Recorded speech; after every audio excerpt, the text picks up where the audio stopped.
So let's look again at the pole in the barn paradox,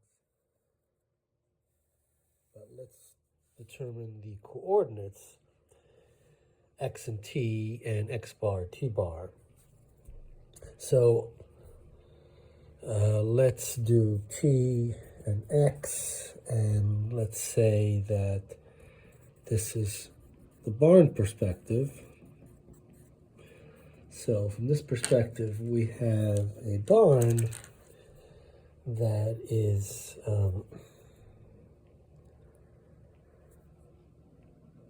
right, the left end of the barn, the right end of the barn, and let's call this XA and this XB.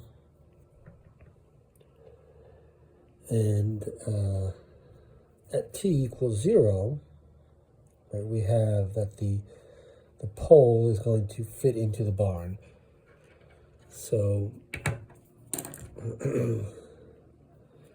let's draw the right end of the barn, the right end of the pole here, and so we're moving, right, so this is the space-time path of the right end of the pole, and it's going to meet the right end of the barn. So we have to go less than 45 degrees. We have to do something like that.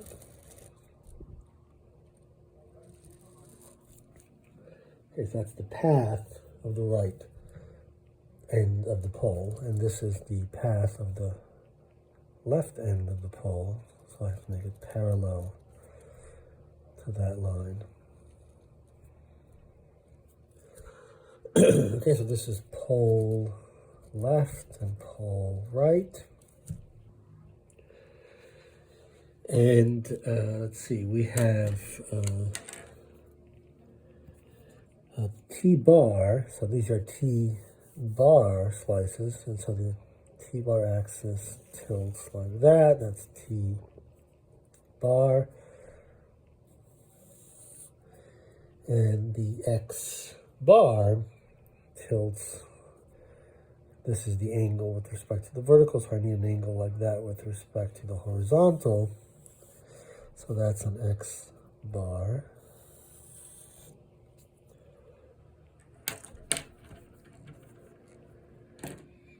And let's see. So here are the two events. The pole, the right end of the pole meets the right end of the barn, and the left end of the pole meets the left end of the barn. From one perspective, from the barn perspective, right, it's simultaneous. They're both at t equals 0. The pole fits in the barn. And from the x bar, t bar perspective, that's not the case. Here are those events. Right, this is xb bar, and this is x a bar, and t equals 0 is the time associated with these two events, is the t time associated with those two events. But now we want to go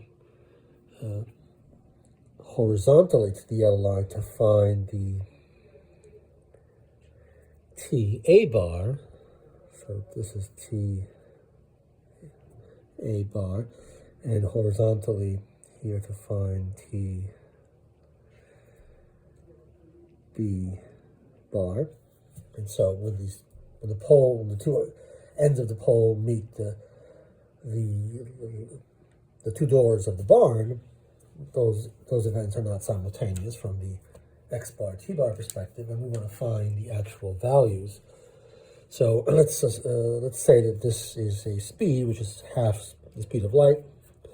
So v equals 0.5 when c is equal to 1. If c is equal to 1, which we're assuming. So let's give some coordinates here. So let's say that x b here is equal to 4. This could be 4 meters. And x a is equal to 3. Kind of a small barn, 1 meter wide barn, but so be it. And of course, we have TA equals TB equals 0. Right? The events are simultaneous from the barn perspective.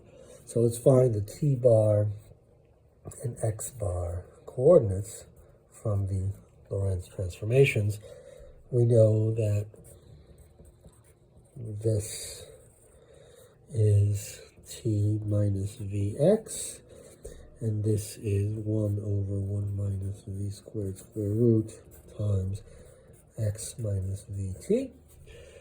And so we have Ta bar is equal to, right, we have 1 over the square root of 1 minus a half squared. That's a fourth. That's 1 minus a fourth. That's 3/4.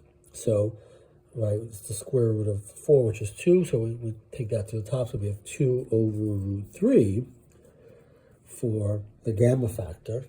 That's what that quantity is called. Times T is 0 minus, this is a half, times the X value. And we're doing the X value, we're doing XA, so this is 3. And this gives us minus 3 over the square root of 3. We should have written this as 1/2, so we can see that it cancels with that, but it doesn't matter. And this, if we get rid of the radical on the bottom, this becomes minus square root of 3. Let's look at TB bar. We still have the same gamma factor, 2 over root 3.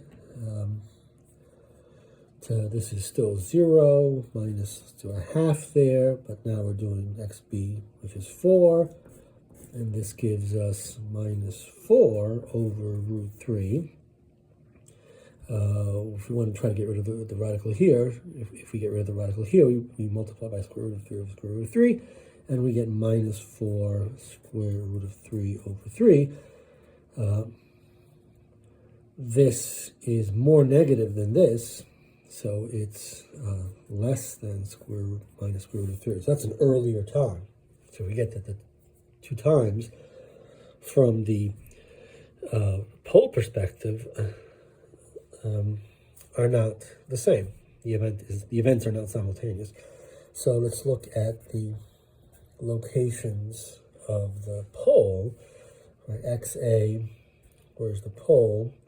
It's we have 2 over root 3 times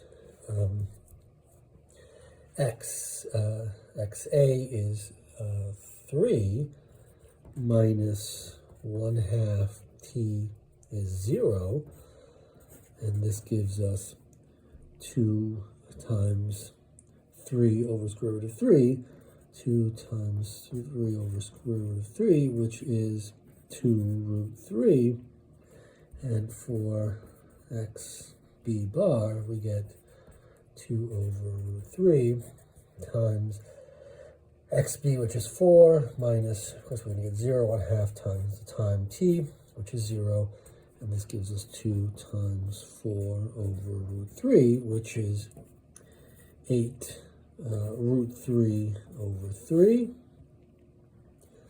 And so we can, whereas XB minus XA is equal to 1, we have XB bar minus XA bar, which is greater than that, which is about, so it's greater than 1, it's like 1.15 or something like that. So those are the coordinates X and T and X bar, T bar for the events in the 2 frames using the Lorentz transformations.